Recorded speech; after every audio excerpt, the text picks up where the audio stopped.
In the heart of Zululand, there once lived a girl who believed that midnight wasn't just a time on the clock. It was a place waiting to be discovered. They say she walked into the forest at dusk and never came back the same. The elders always warned the children never to venture into the deep woods when the sun began to set. But this girl, with eyes that sparkled like morning dew and a heart that beat to the rhythm of adventure, couldn't resist the call of the unknown. As twilight painted the sky in shades of purple and gold, she stepped between the ancient trees. The air grew thick with mystery, and shadows danced around her feet like playful spirits. Each step took her deeper into a world where reality began to blur.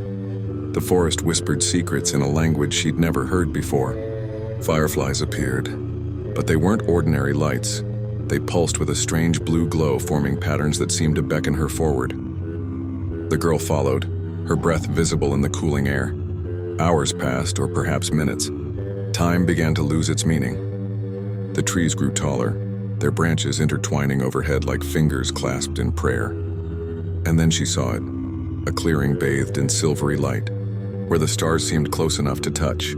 This was midnight. Not the midnight of clocks and schedules, but the midnight that exists between what is and what could be. The air sparkled with possibilities, and the ground beneath her feet hummed with ancient magic. In that clearing, she learned truths that can only be found in the space between darkness and dawn.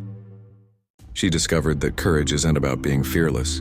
It's about moving forward even when your heart threatens to burst from your chest. When she finally returned home, the village noticed something different about her. Her eyes held secrets, and her smile carried the weight of wisdom beyond her years. She had found midnight, and midnight had found her.